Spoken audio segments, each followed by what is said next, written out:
on nous demande d'étudier la limite éventuelle d'une certaine suite. Donc, on a cosinus de nπ sur 2. nπ sur 2, c'est un multiple de pi sur 2. Nous allons distinguer 4 cas de figure. Si n est de la forme 1, 0 plus 4k, où k appartient à z, c'est-à-dire un multiple de 4. Alors, nπ sur 2 est un multiple et de la forme 2kπ.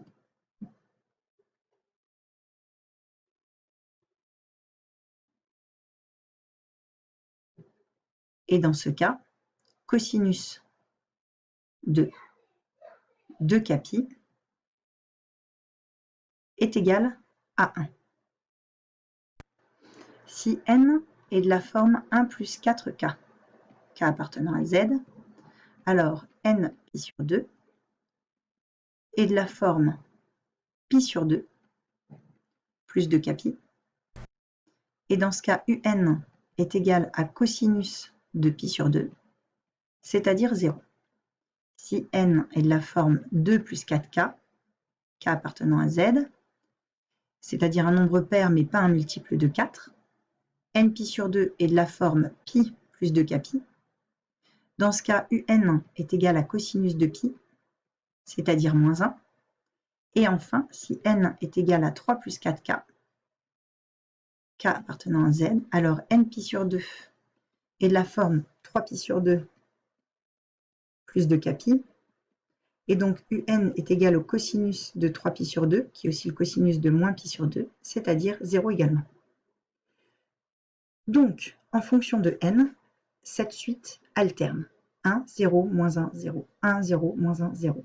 Donc, elle n'admet pas de limite.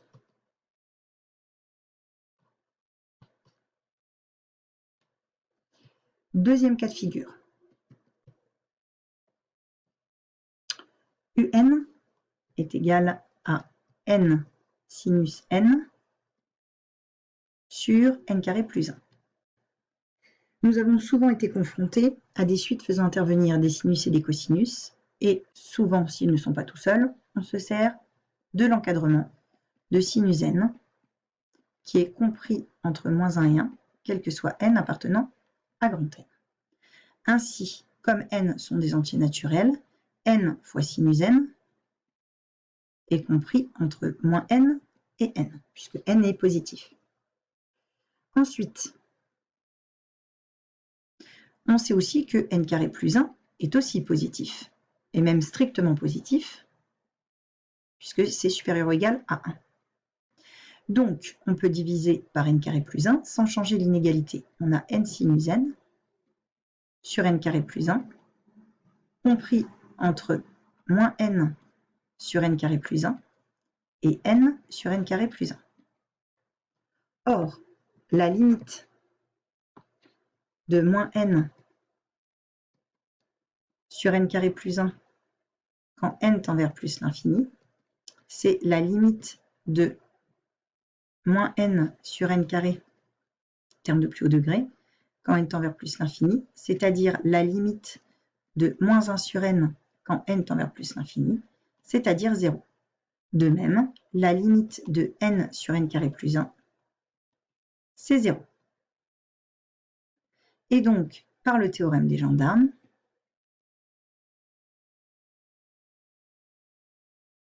la limite de n sinus n sur n carré plus 1 quand n tend vers plus l'infini est égale à 0. Dernier cas de figure, n facteur de 2 plus cosinus n.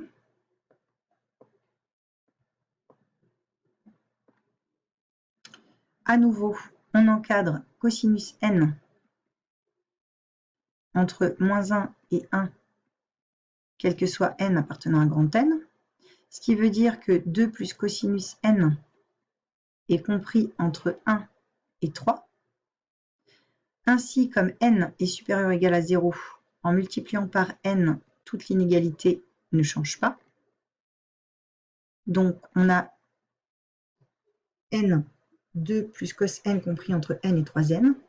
Or, la limite de n quand n tend vers plus l'infini étant plus l'infini, par le théorème de minoration,